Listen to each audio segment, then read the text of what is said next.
I really like the topics. But I really, really wish that he would edit out the drinking noises. It is so unprofessional. This is the fucking Abracast, dude. And I am proud to announce that it's getting a little bit bigger. That's right.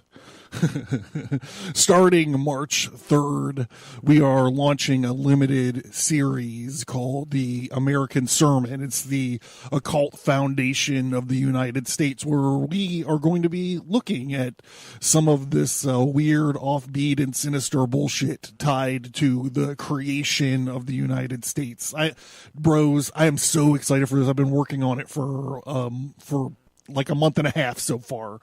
Officially starting March 3rd, there's probably going to be a cool early episode just so I can get the RSS feed and stuff lined up and straightened out, so you can keep your eye out for it on the abracast.com. As always, Spreaker, it'll be on Spreaker, and then we will officially roll it out as fast as we can after that.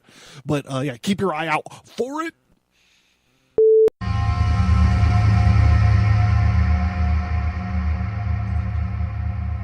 In the dark shadows and in the white cold, fearlessly we search for knowledge new and old. We drink the strong spirits and read the ancient tomes. The order of the Abracast, we are the brave and bold. The Murrah building itself had been the target of a white supremacist plot as far back as 1983. Among those involved in that failed endeavor was Richard Wayne Snell, who was later convicted of murdering a black Arkansas state trooper and a pawn shop owner who he thought was Jewish. Snell was executed on April 19th, 1995, the very date of the Murrah bombing. The final resting place of Snell's body would be a remote religious compound called Elohim City. The Abracast, occult, history, conspiracy, and violence.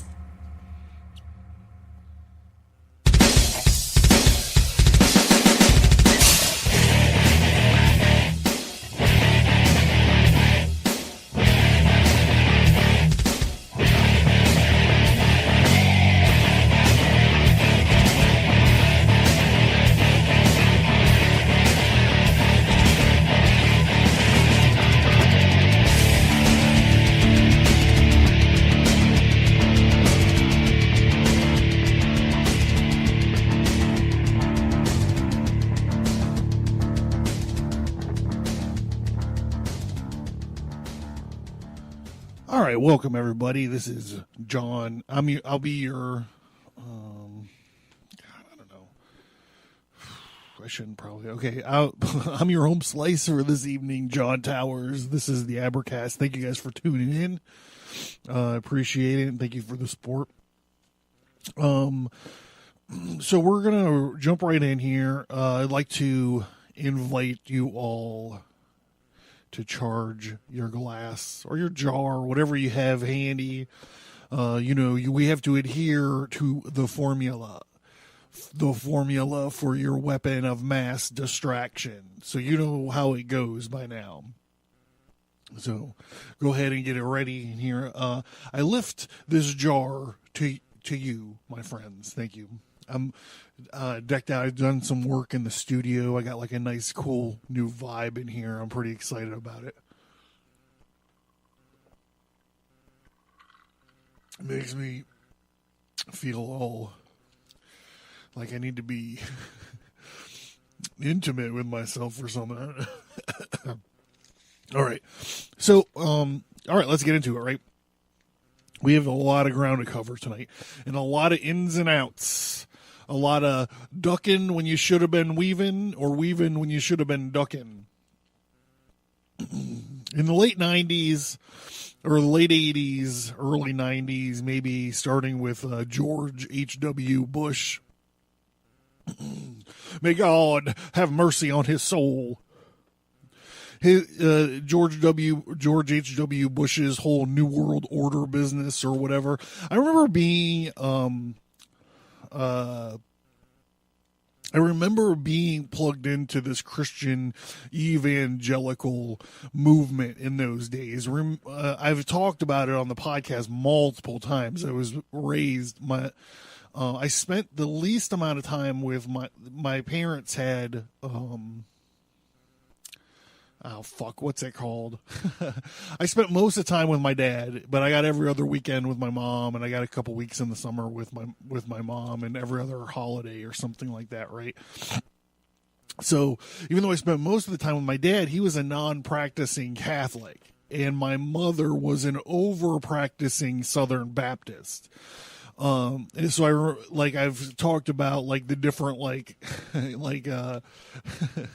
can't even remember what the name is. I want to say that's like the Watchtower, but I know that's like the Jehovah's Witness magazines and stuff like that.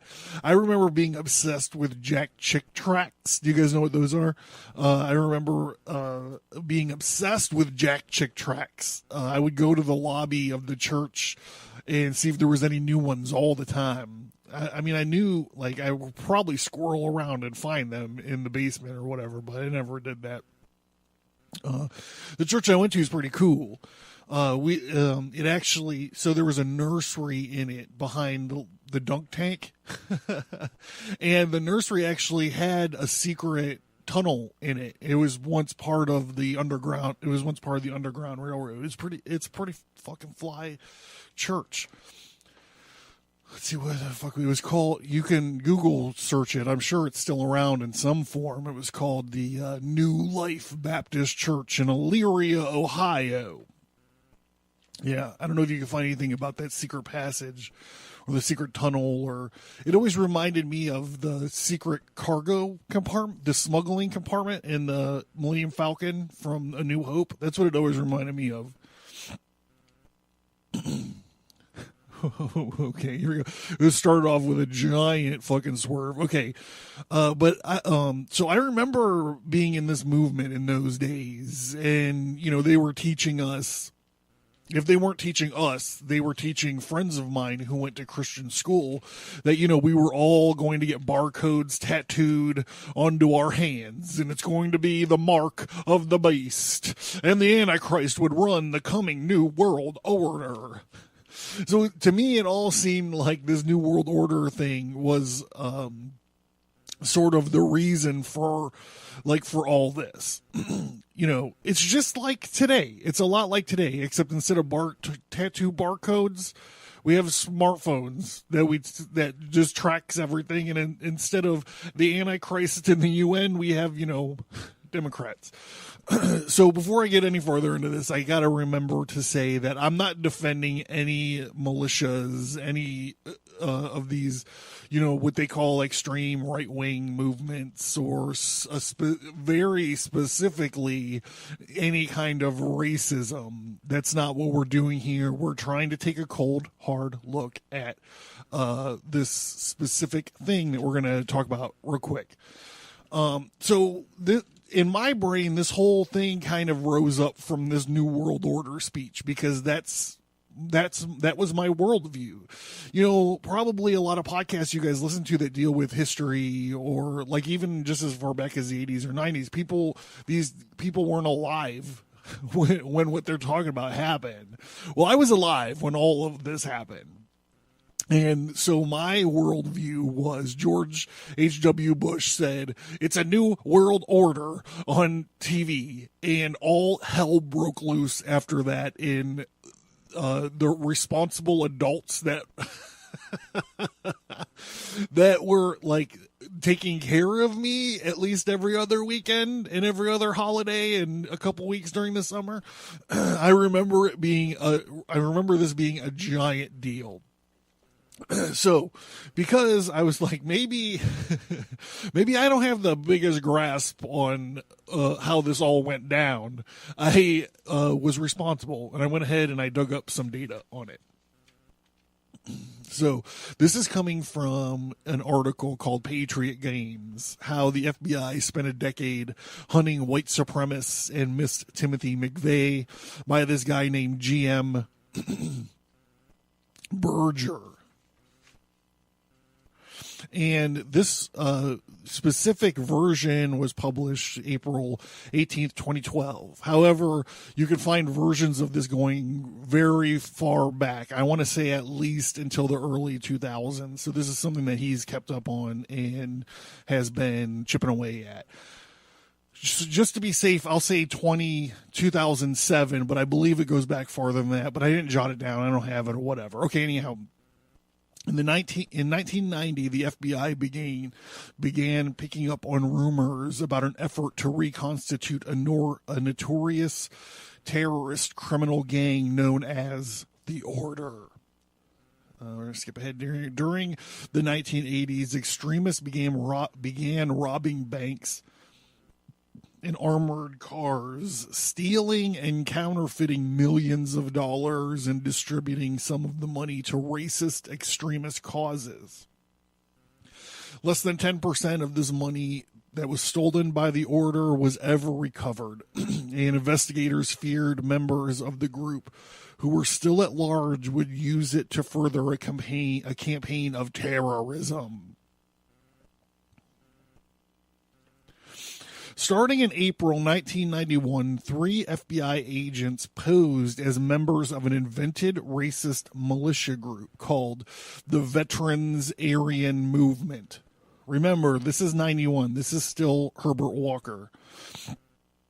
According to their cover story, VAM members robbed armored cars using the proceeds to buy weapons and support for racist extremism. The lead agent was a Vietnam veteran with a background in narcotics, using the alias Dave Rossi. Or Rossi, whatever. Codenamed PatCon for, quote, Patriot Conspiracy, unquote. The investigation would last more than 2 years, crossing states and organizational lines in search of intelligence on the so-called Patriot movement. The label applied to a wide, diverse collection of racists, ultra-libertarians, right-wing and pro-gun activists, and extremists who, over the years, have found common cause in their suspicion and fear of the federal government. So there was Muslim terrorism in the 70s and the 80s, but we really hadn't had to worry about it just yet, at least on our side of all the ponds. So the the U.S. government became worried about this Patriot uprising and this thing called PatCon. It was started by the FBI. PatCon, Patriot Conspiracy. And tonight, we are going to look at this thing, and we're going to try to understand how the Federal Bureau of Investigation wasted so much money, effort, flushed actionable intelligence, and eventually didn't get any substantial arrests or convictions out of PatCon, but instead contributed to the deaths of at least almost 200 Americans. And you're like, what? What the fuck are you talking about? Buckle up, buddy. Here we go. So PatCon is where the FBI would insert an asset or an undercover guy or flip someone to use as intelligence gathering support or a support role or an agent provocateur role inside these right-wing militias or patriot groups or white supremacists, etc. So this brings up the first rub. Because these assets or whatever were sometimes embedded as, like I said, a support role. So it brings up the question of entrapment. Let me explain. So one of these cases we're going to take a look at, we're actually just going to take a look at it right here, isn't necessarily a PatCon operation, but it took place in the 90s. it's a real world example, and it shows the pattern, right? It shows the pattern. This is going to get me flared up, so I need to self-medicate here for a second. So you have a room full of Muslim jihadists sitting around talking about wanting to blow something up. You know, they're all like, I'm not going to try to do like an accent. I know you all want me to do it, or I'm not going to do it. They're all sitting around there like, if we only knew someone who could build a bomb, we would love to blow a building up. Well, one of the dudes that are in this room, this guy named Imad Salem, is secretly an FBI asset. He was recruited. He jumped through all kinds of hoops.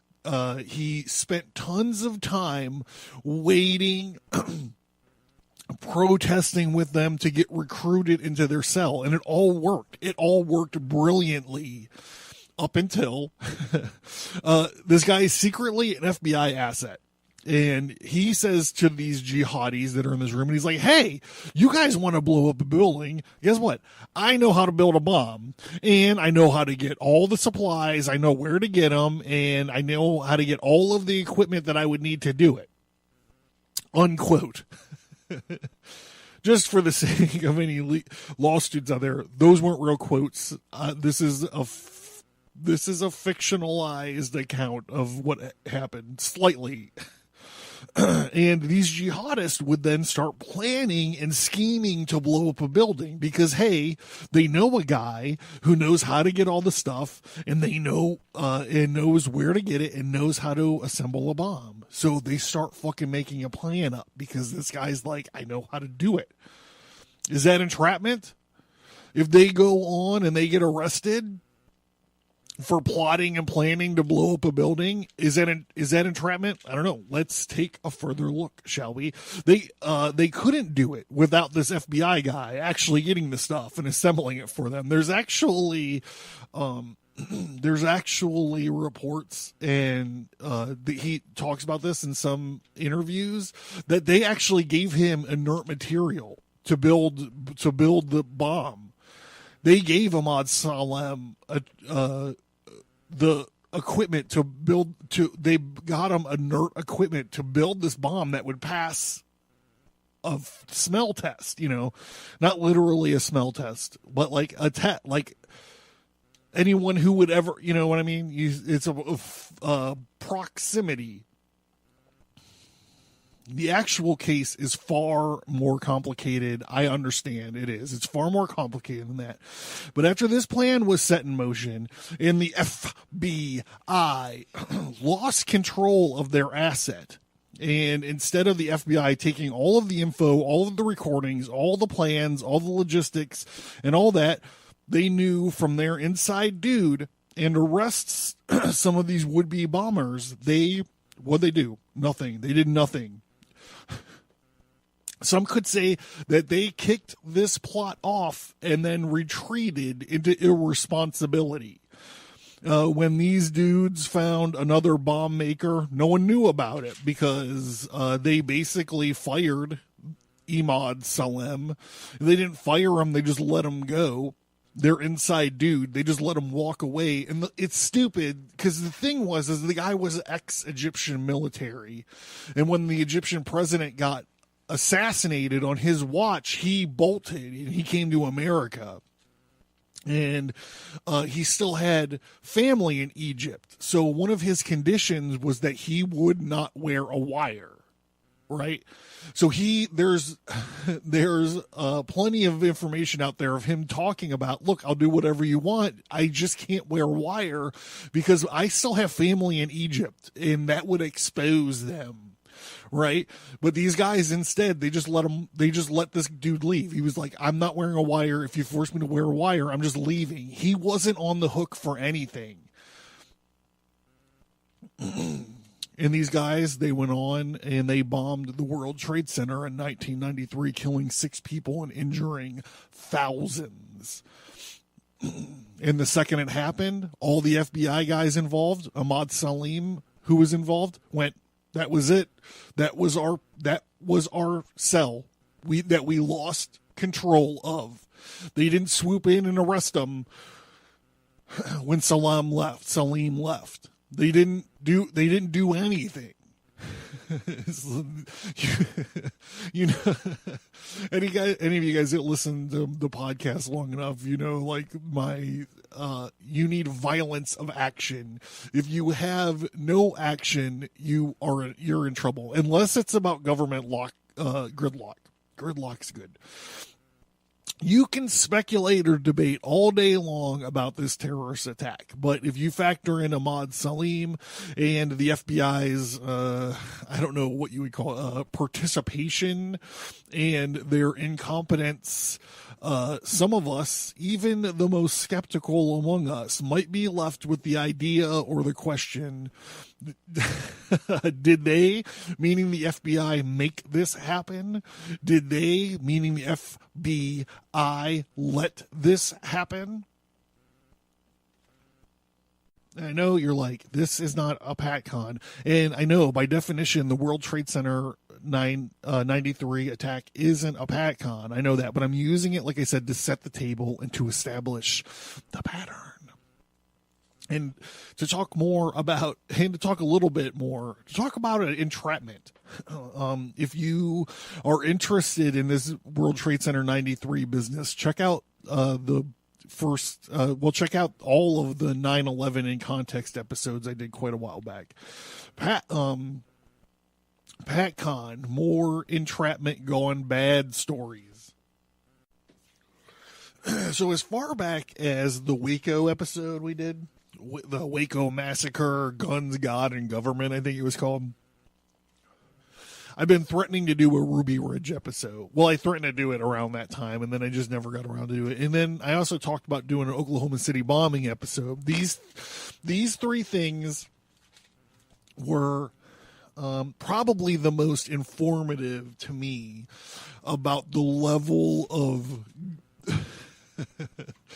These three things to me were like the people that think the World Trade Centers were knocked down by invisible laser beams or micronuclear weapons or plasma casting jizz bombs from outer space, whatever they think it was.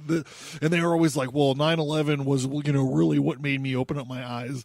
Or when you talk about these old burned out fucking hippies and they're like, well, you know, it was the Kennedy assassination that really made me start wondering about, you know, the real world, man. To me, it was these three things. It was, you know, Ruby Ridge, Waco, and the Oklahoma City bombing. And I'm not saying that any of the, you know, there's weird enough stuff that's proven about all of these things where you don't have to talk about invisible laser beams. You don't have to... I mean, people do still, for sure. Okay, anyhow, I feel like I'm really spinning out of control here. Okay, more entrapment gone bad. Ruby Ridge, Idaho. This guy named Randy Weaver and his wife. Okay, so I'm not going to get all... This is not turning into a Ruby Ridge episode. I'm going to try to skip through this, summarize the issues as fast as I can. Randy Weaver and his wife and his kids and the family friend and their fucking dog were assaulted by the Bureau of Alcohol, Tobacco, and Firearms. And a bloodbath ensued. These ATF, you know, whatever, officers, trying to be respectful, were running around shooting dogs, unarmed women, children, they were shooting each other. They had totally rewritten illegally the rules of engagement with dealing with these people. Randy Weaver eventually won a $1.3 million lawsuit. At least one of these ATF clowns was indicted for manslaughter, and the whole fiasco was a pack of lies told by these feds. And it all started because of a flubbed attempt to turn Randy Weaver into a PatCon asset. So Randy Weaver and his family decided to go off the grid. So they went and they bought a little chunk of land in northern Idaho in a place called Ruby Ridge. And he was there. They were homeschooling their kids. He he built a shack out of plywood with his own fucking hands. He was scraping by, like I said, off the grid in order to socialize. He made friends with the local, I don't know, racist compound, militia, whatever you want to call it. So he was hanging out with these guys on like holidays and special occasions and for birthdays and stuff. They would take you're raising your kids in seclusion. I'm not trying to make excuses for Randy Weaver or whatever. I'm just trying to explain what was going on with him. He wasn't like a Klansman, but he met a dude who was an FBI agent incognito there. And the guy was like, "Hey, Randy, you should sell us some automatic weapons." And Randy Weaver was like, "Yo, I don't have any automatic weapons." And he's like, "What about shotguns? You got shotguns?" And Randy Weaver's like, "Yeah, I got a few shotguns." And he was like, "Well, I'll buy those shotguns off you." And he's like, "Well, bet, I'll take some, you got to buy supplies. You're living off the grid. You're fucking broke as shit. And eventually you have to buy supplies. You can't just eat, I don't know, beans that you're growing in your back fucking yard. I don't know." So Randy agrees to sell him his shotguns, but the dude that's going to buy him says, "Wait, hold on, but you have to saw them off. And you have to saw them off X amount of much." And Randy Weaver's like, "All right, whatever." So he saws off the shotguns to sell the guy. Well, the shotgun length was illegal. It was too, like the old rapper, it was too short. And they arrested him. They arrested Randy Weaver for selling too short shotguns. Now, so this is what I'm talking about, entrapment. Randy Weaver, just like this room full of jihadists that I talk about, Randy Weaver didn't have a bunch of sawed-off shotguns that he was trying to sell out of the back of a truck in the fucking parking lot of an Aldi. You know what I mean? The guy was like, "Yo, I want to buy some shotguns off you, and I want you to saw them off." So it's like they arrested him for obviously he's got the right to say no. But it's like, where's the line? It seems slushy and blurry. You know what I mean? Meanwhile, the shotguns the IRS buys are way shorter than the ones Randy Weaver sawed off, by the way. And you're like, "What do you mean the FBI? The FBI doesn't buy shotguns." You just think, the IRS. The IRS just doesn't buy shotguns. They're just a bunch of nerdy dudes figuring out your taxes. No, they have SWAT teams. They have strike teams. Ask fucking Wesley Snipes. Anyhow, where am I at? I really am spinning out. I don't even feel like I have drunken that much. Anyhow, they arrest him. They were like, "Yo, we know that you didn't mean to sell us these shotguns or whatever, however you butter them up." And they're like, "What we want you to do is we want you to work for us and infiltrate this Christian racist compound that you go to on Thanksgivings and whatnot." Randy Weaver, in no uncertain terms, told him to fuck himself. And the whole all right, and he refused to flip. And so they were like, "Fine, here's, we're going to send you your court date. You got to show up to court and defend this, whatever." Well, this whole debacle started because Randy Weaver failed to show up for a court date. That's it. This guy's whole life was ripped apart. His wife and his fucking kid get blown away by federal agents dressed in camouflage. His fucking dog gets blasted in half because he missed a court date for sawing off a couple fucking shotguns that the government somebody asked him to saw off. It's not like he was selling these fucking shotguns. During the Waco... oh, hold on. Here we go. We're going to get back into this article. It picks back up.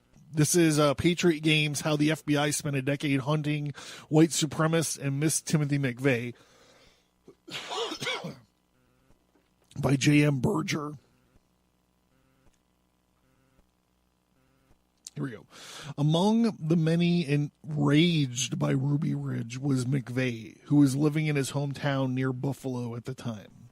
And he heard about the siege from the news media, and he began seeking more information from the Patriot shortwave radio broadcasts. Years later, McVeigh's defense attorney remembered his client saying that, quote, saying Ruby Ridge was, quote, the defining moment in his life that impelled him to act against the government, unquote.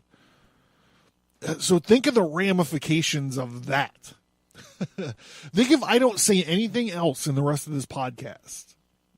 You know, like we just kind of went over what Ruby Ridge was about and why it happened and what happened. And just think, if none of that happened, then Timothy McVeigh might have never been spurned, whatever that means to his crazy brain, into action. All right, PatCon's interest would soon overlap with McVeigh's more directly. During the Waco siege, McVeigh would soon show up there. And then he bounced to gun shows, and one was in Tulsa, Oklahoma. Back to the article. McVeigh met two other men in Tulsa. One was Andreas Strassmeyer, a German citizen who had moved to the United States some years earlier. In Texas, Strassmeyer had become close members of a militia called the Texas Light Infantry, or TLI. And before moving to Elohim City, ding, ding, ding, a rural Oklahoma community associated with white supremacists, the Christian identity movement, McVeigh also met Dennis Mahone, a friend of Strassmeyer and frequent visitor to Elohim City. After Tulsa, McVeigh visited gun show acquaintance Moore and Anderson for a few days in Arkansas, and then went to visit another old Army buddy, Terry Nichols, in his home in Michigan. On April 19th, it just keeps coming up, doesn't it? McVeigh and Nichols watched in horror as the TV news showed an unfolding disaster in Waco as the FBI stormed the compound and a fire broke out, resulting in the death of more than 70 Branch Davidians, including children.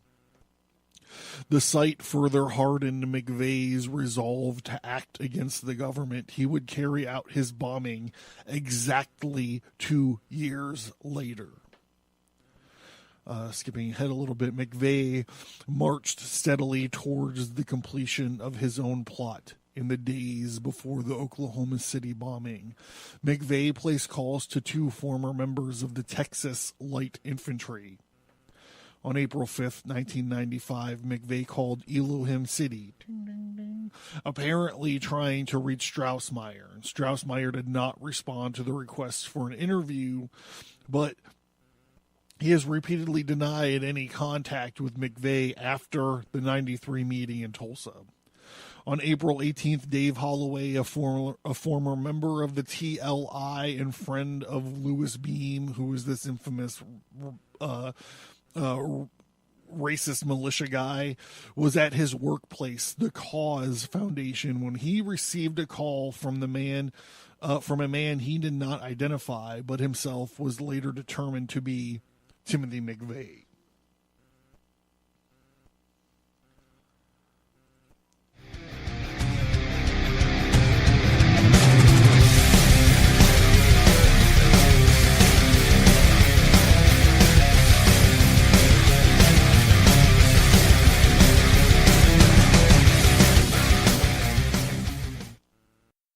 I want to officially announce this. We have a limited series coming up called Abracast, the American Sermon. It's a look at the occult foundation of the United States. We're going to be looking at all of the weird, sort of offbeat and sinister stuff tied into the creation of the United States. And we're pretty excited about this. It's officially starting March 3rd. There will probably be at least one early episode if you want to keep your eye, if you want to get a sneak peek of it, just so I can get the RSS feed and stuff straightened out. So, you can look for it at abercast.com. You can definitely look for it at Spreaker, and then we'll roll it out on other platforms just as fast as we can. Thank you guys. I'm really excited about this. I hope you will join me.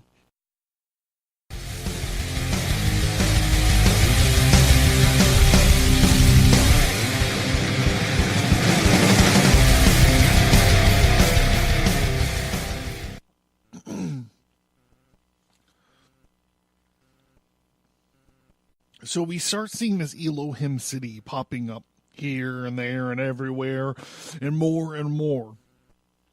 So let's take a look at just what was going on at Elohim City leading up to the Oklahoma City bombing. All right, we're switching articles. We're going to search for John Doe number 2, the story the feds never told about the Oklahoma City bombing.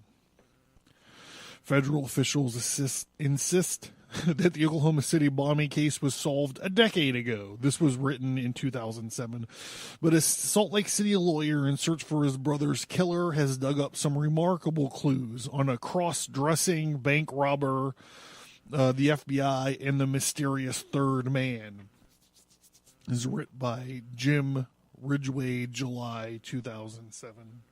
So I'm kind of jumping into the middle of this article. So what we need to know right now is that the guy, this Salt Lake City lawyer, his name is Jesse Trinidou.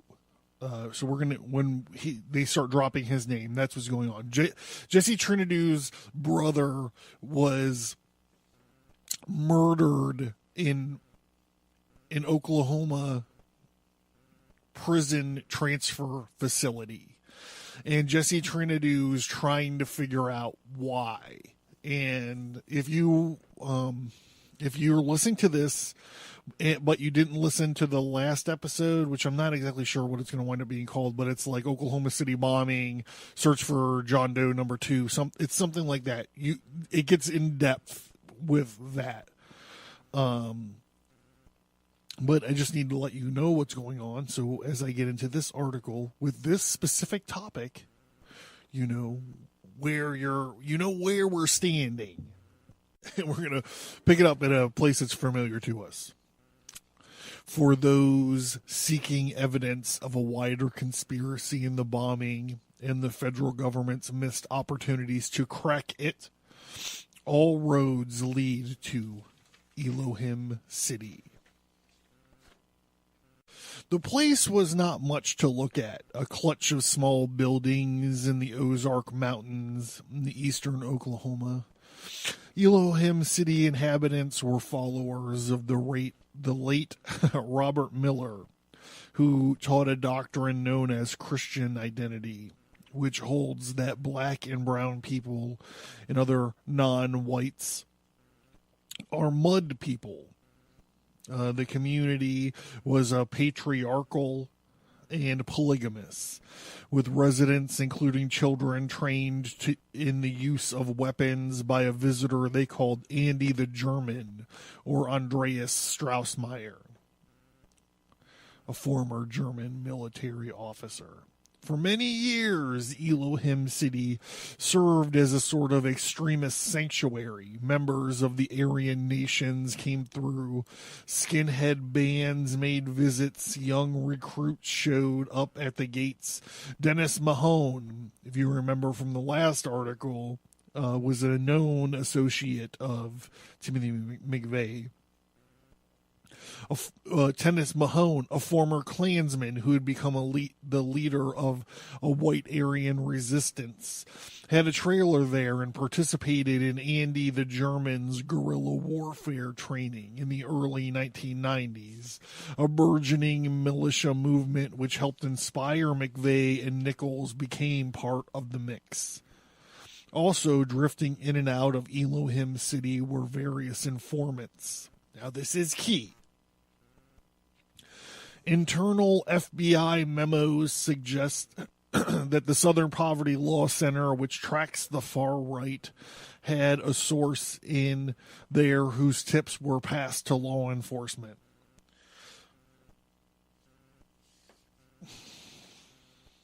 So I forgot to mention, for the fucking life of me, like, hell is freezing over right now. Like, I'm telling you, if you were to check hell, it's freezing over right now.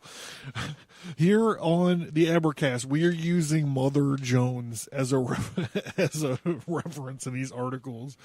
So this In Search of John Doe #2 article was published in Mother Jones.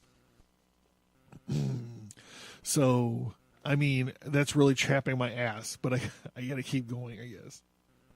The reason I mention that is because this dude that wrote it is like, it's garbage tier, like FBI are in all lowercase. It's probably some kind of acceptable fucking left-wing bullshit. I don't know.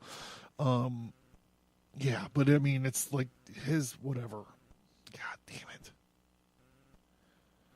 In hopes of avoiding a Waco-style raid, the Bureau of Alcohol, Tobacco, and Firearms was getting information from inside Elohim City for nearly a year before the Murrah bombing via an ex-debutante named Carol Howe. Now, I gotta tell you, the first time I seen this picture of Carol Howe, I was like, ooh, who is that? And then once I learned about her, I was like, oh, like maybe, like, okay. The daughter of a wealthy Oklahoma businessman, Howe and her fiance had formed a two-person neo-Nazi group that urged white warriors to take up arms against the government. In 1994, she called a racist hotline and got involved with the White Aryan Resistance and this guy Mahone. Soon thereafter, the Bureau of Alcohol, Tobacco, and Firearms, all in undercase letters. So basically it says, therefore, the BAFT, possibly wielding the threat of a weapons charge, which we've seen in the past, at least once, convinced Howe to inform on Mahone. And for most of the next 2 years, it employed her as an informant. In that capacity, she made numerous trips to Elohim City. Howe's reports provided that BAFT, which records showed, shared some of the information with the FBI, or FIBI, because they're all in lowercase letters, with details about weapons being stockpiled at Elohim City, Strassmeyer's combat training, and Mylar's sermons against the Mud People and the U.S. government. Howe reported that Strassmeyer had talked about blowing up federal buildings, and that he and Mahone had made several trips to Oklahoma City in February 1995. Howe joined a group of Elohim City residents on such a trip. She told her BAFT handler that she had stayed at the home of a former military person who demonstrated an explosive device. 2 years after the bombing in 1997, Howe and her fiancé were indicted on charges relating to their two-person, quote, National Socialist Alliance, unquote. I don't understand how this guy can keep saying these are right-wing people. Like, listen to this. National Socialist Alliance, unquote. That included making bomb threats and possessions of illegal explosive device. She would be acquitted on all charges. And there was some parental hearing on the case, which involved testimony from Howe's BAFT handler. I like it better that way, because when I say ATF, my bones really I get my cackles up. On the same day, Timothy McVeigh's trial opened in Denver. So that's something that most people might not know, is that even though it was a federal crime and that he had to have his trial in Oklahoma, they moved it to Denver for whatever reason. I guess you could say like his crime was so heinous, like he could not have gotten a fair trial in Oklahoma. I don't know how he could get a fair trial in Denver either. But anyhow, not that he was innocent. That's not even what I'm saying. I mean, you could send him to Timbuktu. People would probably know that he did the fucking Oklahoma City bombing. Okay, this is super interesting. This is actually the crux of the whole thing. The judge had the following conversation with Howe's attorney, Clark Brewster. By the way, Howe is like this cute little blonde, or at least she was.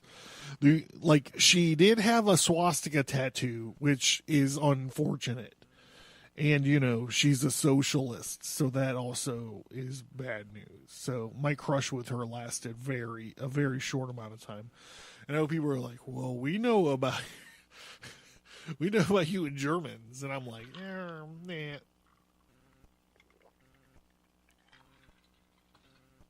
Red-blooded American. So the court says, well, let me ask you this, Mr. Brewster. A lot of this makes for good conversation. Like the trip to Oklahoma City, you know, before the bombing and so forth. And it makes for sensationalism. And I don't know that it really has anything to do with Oklahoma City bombing, but I saw where you were coming from with that McVeigh trial going on. I don't want anything getting out of here that would compromise that trial in any way. Brewster, who is Howe's attorney, says, what do you mean by compromise? Do you mean share with the McVeigh lawyers? The court. Yes, or something that would come up. You know, we have got the evidence that the BAFT took a trip with somebody that said buildings were going to blow up in Oklahoma City before it was blown up, or something of that nature, and try to connect it to McVeigh in some way or something. Let me just read that again.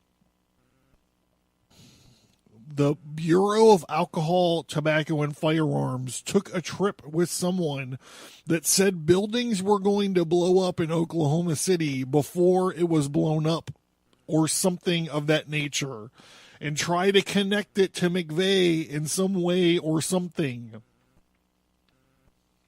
The phone calls to Elohim City, the stays in Elohim City, the connections to the people that lived in Elohim City, or something. Brewster did not return calls for this story. McVeigh's lawyer, Stephen Jones, says that the prosecution never gave him any information about Howe, Carol Howe, or Elohim City, but that Brewster Brewster filled him in and attempted to have Howe testify at trial. The judge rebuffed him, and on every other attempt to show that McVeigh and Nichols hadn't acted alone. So all that stuff came from Jesse Trenadue's FOIA requests.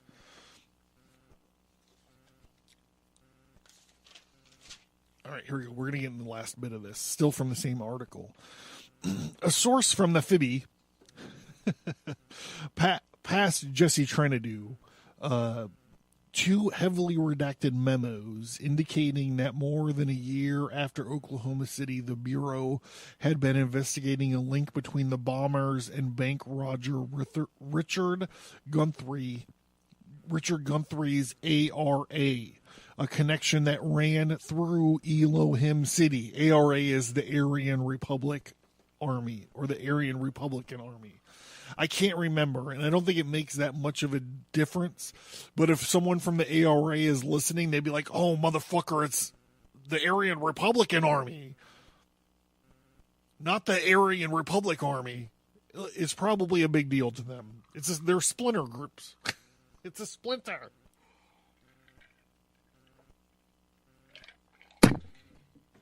Whoa, where'd that microphone come from? Jesse Trenadue, who is the Salt Lake City lawyer, filed a Freedom of Information Act request.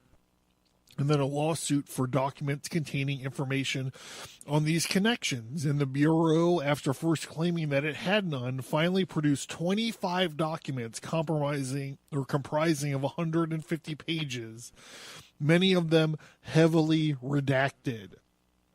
The documents connected to investigations underway at the Bureau in 95 and 96. Both of them linked to Elohim City via informants. OK Bomb, OKBOMB, run out of Oklahoma City, and Bomb Rob, BOMBROB, an investigation of the bank robbing Aryan Republican Army. Okay, so there, mystery solved.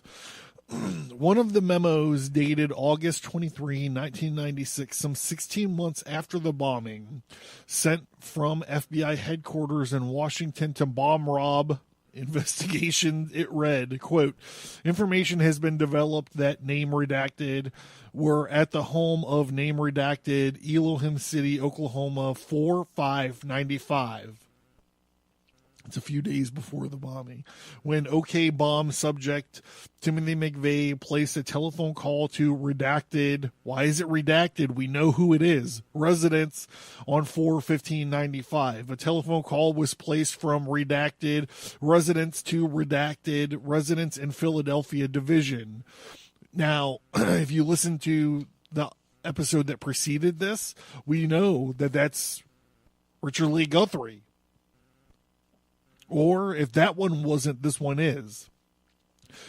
Bomb Rob, subject, redacted, left, redacted, residents 4/16/95 en route to Pittsburgh, Kansas, where they joined redacted and Guthrie. At the time, some ARA suspects lived around Philadelphia and Pittsburgh. Kansas was the site of an ARA safe house.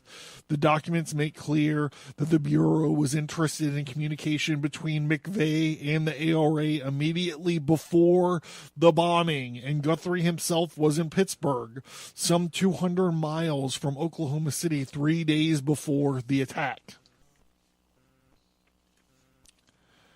That's from an official document. Do you still think they got the only two conspirators? Timothy McVeigh, Nichols, and this other fucking guy. You think they got those were the only conspirators?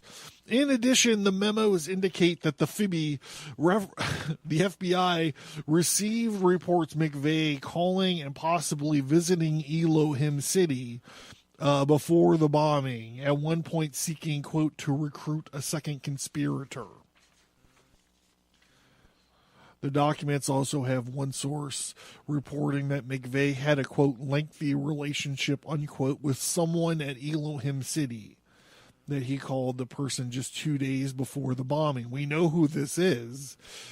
These documents were never shown to McVeigh's lawyer. This is Andy Strausmeyer. These documents were never showed to McVeigh's lawyer. The Justice Department and the FBI would not comment on the documents. An FBI spokesman in Oklahoma City told me that the Bureau is confident it has caught and convicted those responsible for the bombing.